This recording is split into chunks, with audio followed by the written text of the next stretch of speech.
I've applied to over 100 jobs on LinkedIn, and nobody will even give me an interview. I basically am not able to get a job. These are not just outliers. This is the visceral, shared trauma of an entire generation. Whether you are a Gen Z student staring at a degree that feels like a liability, a corporate professional watching the walls close in, or a stay-at-home parent trying to find a way back into a world that looks nothing like the one you left, listen closely. Right now, 60% of job postings on LinkedIn are fake. You are competing against 600 applicants for roles that AI could do for free. But while everyone else is shouting about the job market crisis, they are missing the real shift. The rat race didn't end, it just changed its locks. If you are still trying to win by being a better producer of mundane tasks, you have already lost. Today, we are breaking down why the next decade belongs to the human filter.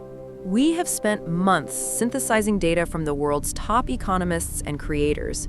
We are diving into James Johnny's financial frameworks to understand why you are still broke despite your hard work, and Dan Koh's post-labor theories to show you why your current career path is barreling toward a cliff. We are going to show you the data that proves why job hugging is a trap and how a fake company in China holds the key to your future career. This isn't just a video, it is your survival guide for the era of labor zero. We are going to teach you how to build a human moat that no algorithm can cross. Let's start with the production paradox. Why does it feel like no matter how much you earn, you never have enough? In 2003, Mike Tyson filed for bankruptcy with $30 million in debt, despite making $300 million in his career. This poses a massive question about money itself. We think the problem is our ability to generate money, but the real issue is our ability to manage it. Americans have the highest credit card debt in history because we never learned the fundamental relationship between production and consumption. Money is not a moral compass. It is an expression of value. You produce value through labor, and you consume value when you spend. The trap is that 78% of workers are living paycheck to paycheck, including 1 in 10 people making over 6 figures. If your relationship with consuming is broken, earning more will never save you. This is the real rat race. It isn't the 9 to 5. It is living on a financial edge where you are 1 paycheck away from being broke. Your job stops being an option and starts being a necessity to fund a lifestyle you can't actually afford.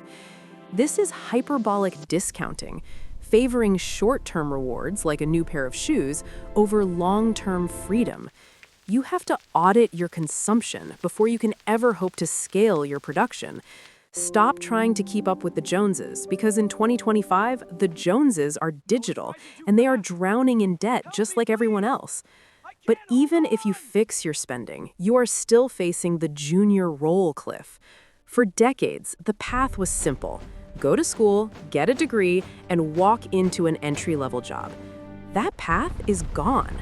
For the first time ever, unemployment among young male college graduates is the same as those without degrees.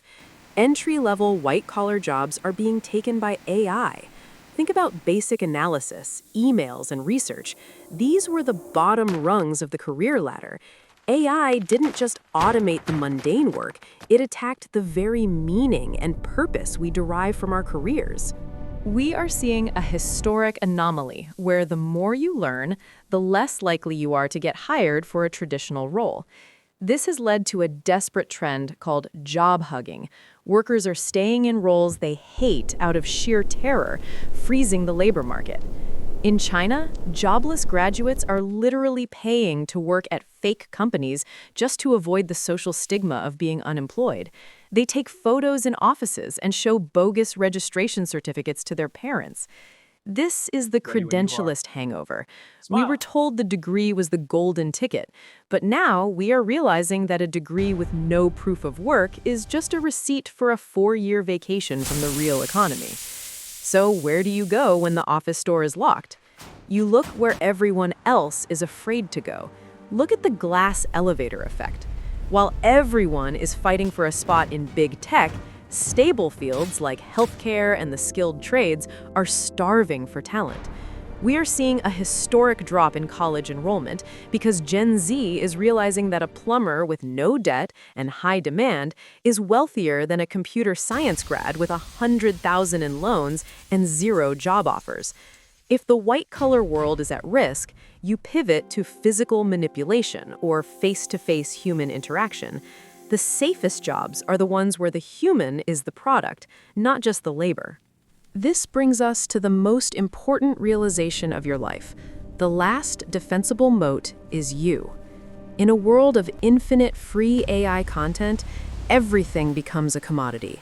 When information is everywhere, it becomes worthless. So what becomes valuable? Curation, perspective, taste. Think about the swap test.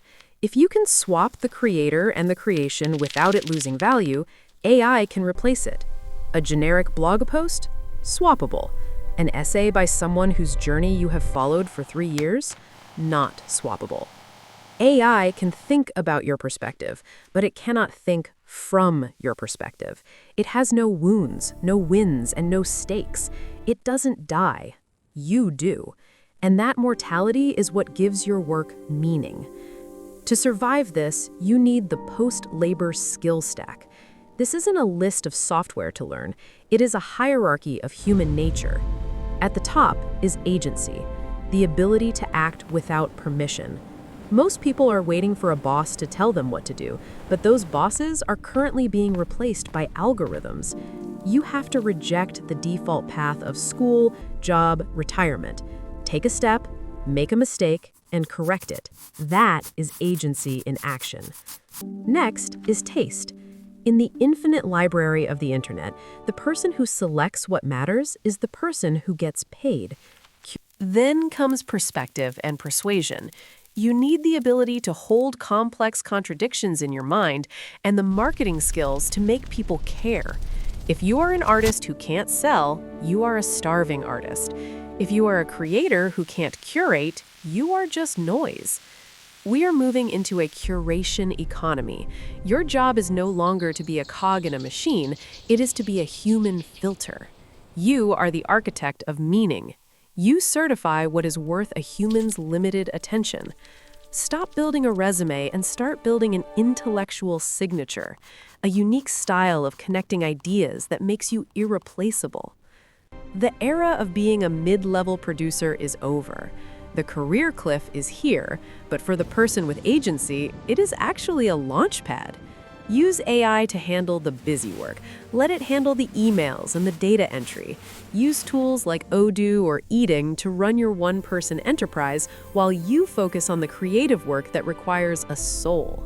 Don't be the Wall-E character in the hover chair, consumed by the screen and disconnected from progress. Choose to struggle for something that matters. Choose your own problems to solve.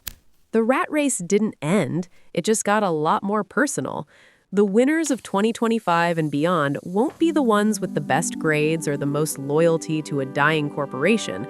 They will be the ones who can stand in the middle of the AI flood and say, "This is what matters, and this is why you should care."